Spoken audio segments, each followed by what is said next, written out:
maxed out. So, you know, just when you think you've prepared all this, anything can happen, stuff like that. Talk about taking the wind out of your sails. Well, but, you know, one of the things that we talk about in these endurance races as you go to the 33 onboard from Riley Motorsports, that's one of the Mercedes in the field. There's Andy Lally behind the wheel of the number 44 Audi, the Magnus Racing entry in GTD.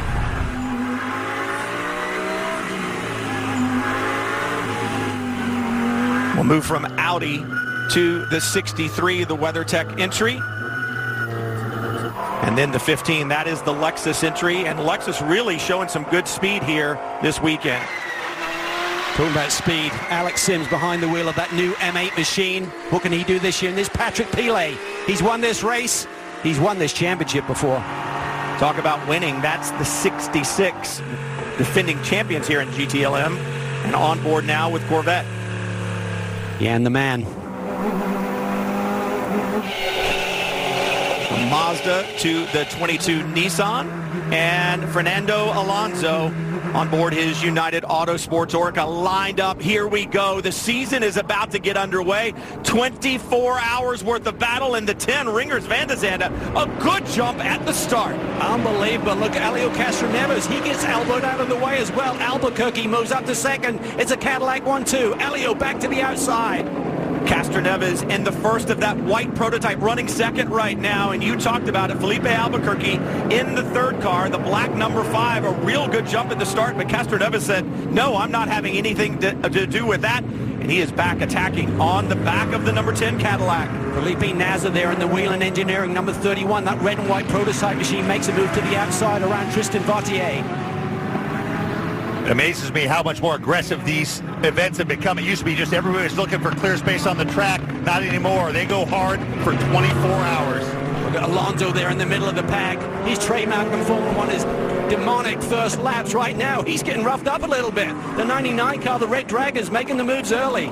And also watching the number 6 right there, the other of the Penske Acuras. That car hasn't been happy this entire week thus far. And again, Cameron, that car skating sideways, working through the infield. They still don't have it sorted, Cal. No, and I spoke to Dane last night. He said they've really been struggling with the brake bias on the car. That's the bias of the brake power front to rear. And if it's wrong, it really gives you fits when you get in those brake zones. I'm sure he's trading it carefully right now, Tommy.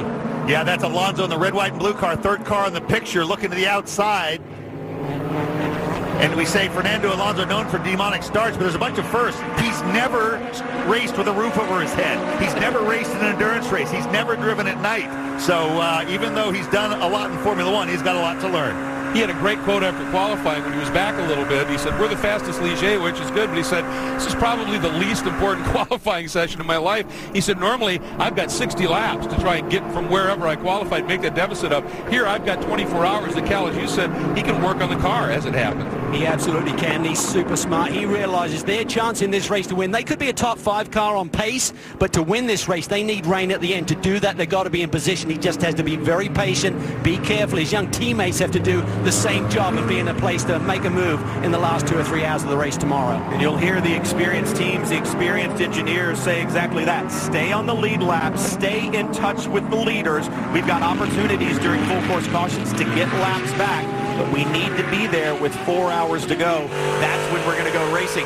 Easy to say, but these guys are racing pretty hard already. Well, and interesting, I think that's exactly the game Jan Magnussen, who are on board right now, is playing. He qualified on pole. Both of the Fords had gone by him. He didn't fight them that hard. He understands the big picture. Just get into your zone, get those tires up to temp, ride along, be close. And I think he let them go. He didn't fight them too hard, and that's what you have to do. Discipline early is huge. And I think it was a surprise for him to grab that pole. He got a nice draft off his teammate, which you can get around this super speedway. Ollie gave him the draft, gave him those vital few hundredths of a second to sneak the pole away from Joey Hand. Hand now has the lead with Richard Westbrook right behind him. It's a Ford 1-2 in the GT Le Mans class. There's beautiful prototypes streaming through the bus stop, and you talk about the draft and you talk about Daytona International Speedway. The two are almost synonymous, but in the prototype category, with all the aerodynamics that are on it, a lot of times you'll see a prototype kind of moving up to the outside to get some clean air over those aerodynamic devices. They don't tend to draft nearly as well as the GT class cars. See that white, red, and black Porsche 911, the new mid-engine one, followed by the Ferrari. This is why the factories get so involved. They're battling for supremacy. Only one person can run the win ad on Monday that they won the Rolex 24, and this is what sells sports cars. And, of course, the two BMWs that were chasing that group. So you have a battle setting up now for second overall. Big move to the inside by Nasser. No, he's on the outside. Elliott doesn't give him all of the room there. He said, you want the position, I'm going to make you work for it. Well, that's the thing. These drivers don't know each other. You don't know how the other guy drives. You don't know how hard-nosed he's going to be even early on. There's a lot of learning to be done here. What's the track done, and what is my competition going to be like? Those lessons that they learn, they'll play all throughout the 2018 season. Take another look at that run down towards the Kink high-speed section there, about 140 miles an hour as they turn into that corner. And Nasser got the traction down, he got the power down, got the run to the right side, but then Elio just kind of took the line away from him just a little bit. Here's another look at it. See, Elio's just sneaking over, and Felipe Nasser has to just move to the right, gets in the dust briefly. Elio obviously didn't know he was there because he didn't even come close to leaving a car with. What? He went further over. What?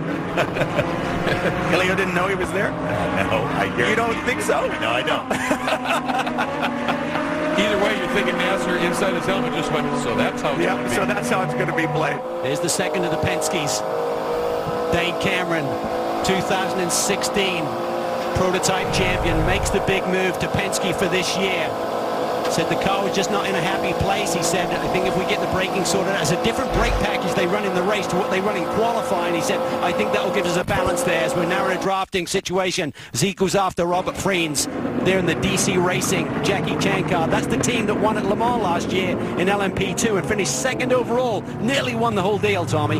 Yeah, you see this incredible field of prototypes. It's evidence that DPI LMP2 format is working. We got a lot of European teams over like United Autosports. And then, of course, we've had strong fields for a while in GTD or GTLM, and this is GTD. That Ferrari out front, that car has won the championship the last 2 years, or that type of car, going for 3 in a row.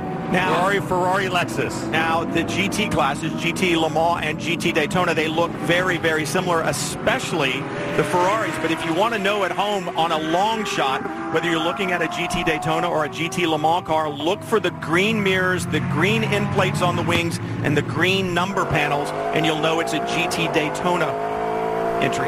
You know, it's interesting. It was a Ferrari 1-2 in qualifying, but that 82 car fielded by Ricci, which we know is only a GT Le Mans car for the years, but they put in a lap that was 4/10 faster than the second quick qualifier in an identical car. Ricci nailed it coming in here, and they've got a ringer in Miguel Molina, who is a Ferrari factory driver who is doing some amazing stuff. Out in front, Ringer Van de Zande, after qualifying his Cadillac on the pole, he leads. Will we have a repeat winner at the Rolex 24 or a new Rolex owner at the end of this event? Stay with us and find out.